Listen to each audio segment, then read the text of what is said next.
Hey, what's up tiny house fans? Today we're going to be doing a breakdown video of larger and smaller tiny houses built by the company Zero Squared. Spoiler alert, they're the company that I'm going with that is going to be building my home.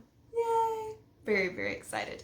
So today we're going to be doing a pros and cons of the smaller and larger ones, and then also we're going to be doing a few more cost payment plan type deals.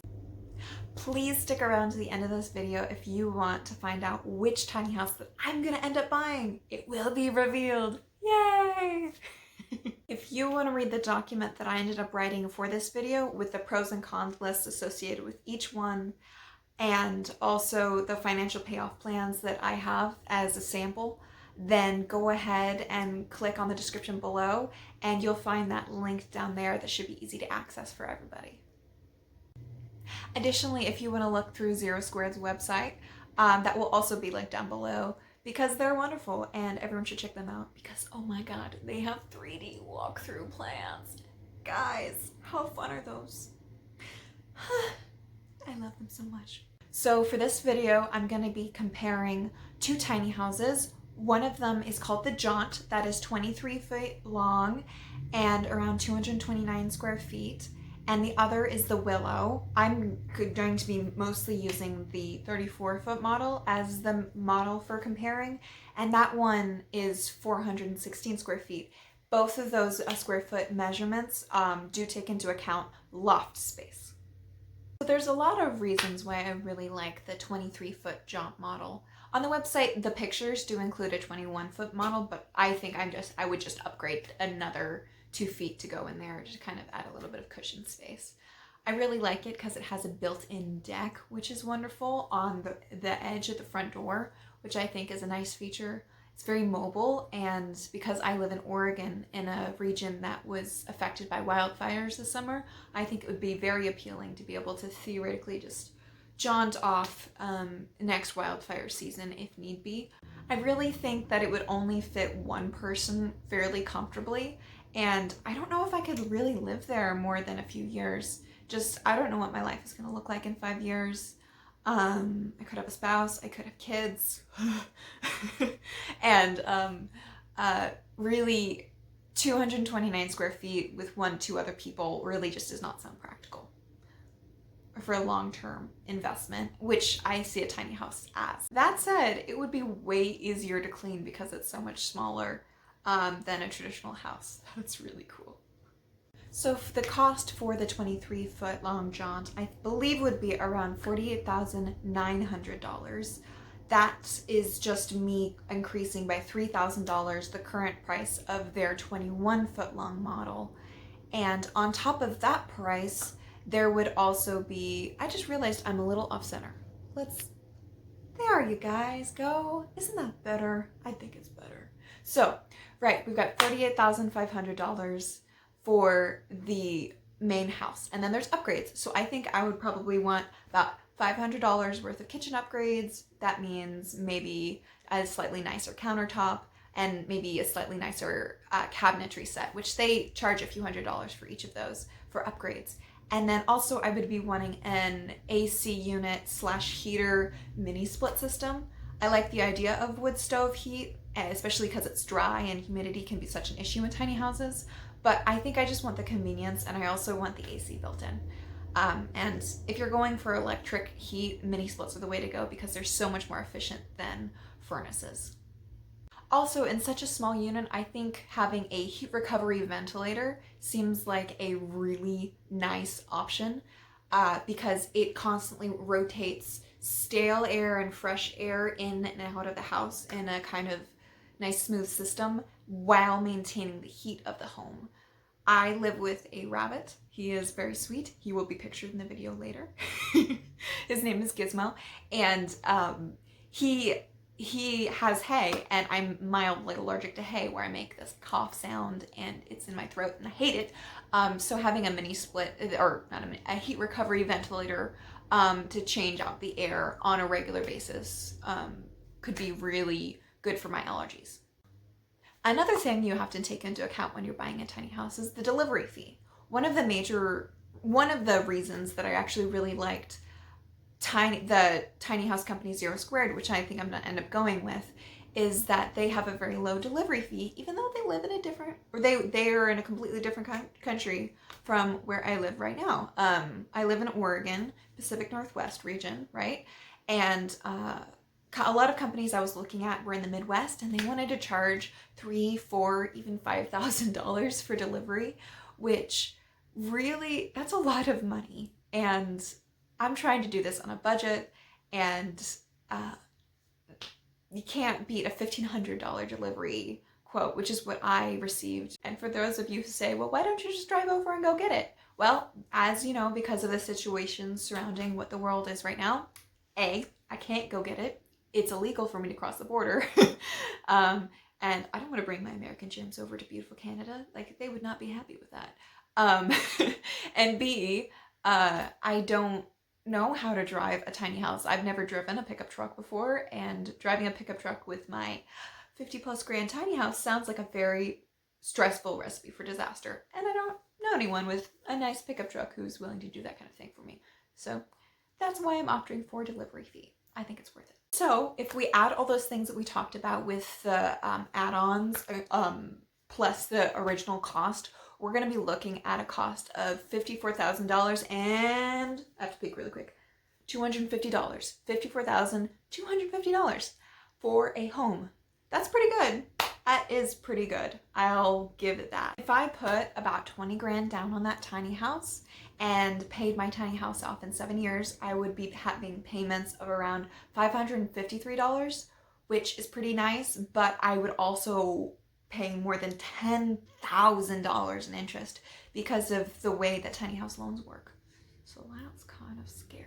Even though my tiny house would only cost $54,000, $250, I would end up spending a little over 64 grand, including interest, for something that I couldn't imagine myself living in for more than 4 years, which is a lot of money. That's over $1,000 a month in rent. And while I could recoup some of those costs by renting that out on short-term or long-term bases after I'm done with it, I don't know if that's where I'm leaning right now. Spoiler alert. The other model that I'm looking at is the 34-foot long Willow tiny house from Zero Squared. This is a very appealing unit to me because it has a downstairs bedroom area or bonus room that is fairly large, and then it also has a very long loft. This tiny house has a lot of growing potential for me and could easily accommodate 1 to 3 more people if need be, which I think is important when considering such a big purchase like this, and it makes me feel better. It has a washer and dryer built in, it has a full kitchen with regular size appliances, and it has room to build a deck. It has 2 emergency exits, not including the loft areas, which I think is very important in case of fire, because in small spaces like this, I want as many ways to get out as possible. It could also be a pretty decent long or short-term rental if I wanted to rent this house out in 10 years on Airbnb. I could. If I wanted to have a long-term rental situation where I rent to some family members or some friends to give them cheaper housing, I could do that very easily, and it wouldn't be too much of a stretch for either party because it's a very affordable option. The best part of it for me is that Zero Squared is currently running an offer where they're doing $5,000 of comped upgrades where they just pay for it. Ha! That's amazing. And considering that I have about $65,000 or $6,500 worth of upgrades I want to be doing on a tiny house that already costs $77,000, that's perfect for me because that takes out a big chunk of what I might need to put into the house to make it really work for me in the long term. I honestly could see myself living in this house for 15+ years. So that makes the rate of return for how long I spend, for how much I spend and how quickly I can pay it off really makes sense to me. If you want to read more about the mathematics of potential payoff plans, I think I'm going to incorporate that more into the document below. So because $5,000 worth of the upgrades for the offer that I'm looking at right now is comped, the total cost for a 34-foot long tiny house through this particular company would be $78,000 or $78,600. And that's really good. I cannot find any other company in the States or Canada that has tiny houses with a downstairs bedroom and a large loft and room to expand for that level, with the level of finishes that I'm finding that Zero Squared is offering. So that's wonderful. The nice thing about tiny house loans is that there's different durations you can opt into for the loans. You can get 5 years, you can get 10 years, you can get 15, and you can even get 23, which if you waited 23 years to pay off a tiny house loan, you would be paying what your tiny house is worth in interest alone, so I don't recommend that. But it's really nice to have that insurance of having a really low required payment. So if one month if you break your ankle and you have a large medical bill, then it's okay that 1 month you can pay the minimum and then go back up to your 3 times what that monthly minimum is. So for the $78,600 tiny house, I think I would be probably paying around $1,300 a month for 4 years, and I could pay it off in full if I put 20 grand down, which is pretty remarkable. Having your entire home, which has 2 bedrooms, well, a loft and a traditional bedroom involved, in less than 4 years is ideal. Even if I did end up doing that though, I would pay almost $10,000 in interest, which is a little bit of a bummer. If I was to get a somewhat predatory 8+ rate interest, 8% or higher loan. I did almost buy a tiny house about a year ago from another lovely company that makes beautiful homes, but I opted not to just because the interest rates were so high at the time, and I realized it wasn't a fixed rate loan, so it could theoretically shoot up to 12.5% if the economy got real weird in a few years, which just didn't seem like a good idea to me. In either scenario, whether I wanted to get the Jaunt, which is the smaller one that's 23 feet long, or I wanted to get the Willow, which is 34 feet long, I would end up paying around 30 grand more for one versus the other if I take out a loan, which I think I'm going to need to. I think my plan is going to be to try to pay off my tiny house in 4 years or less, just because that will minimize the total interest I'll be paying on it. That'll keep it below the 10 to 15 grand mark.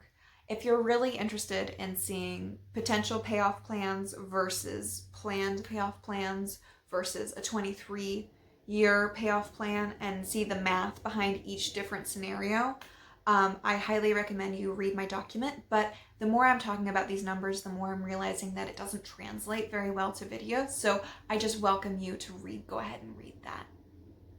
Well, you've stuck around to the end. You probably want to know which one I'm going to end up going with. I think I'm going with the 34-foot long Willow model. I'm so excited. I actually drew it right here. Hey, look. This is what it looks like. I really love the roof lines, and I think it would be really great for rainwater collection. I'll go ahead and give you guys an update in a few days, and please be sure and like and subscribe to my channel as we go along this journey together. I love the comments, the advice, just talking to you guys and connecting. Please, please, please share this video. That would do wonders for the YouTube algorithm. And thank you for sticking around to the end. And guess what's coming next? Pictures of my bunny rabbit with the tiny house stuff. Bye.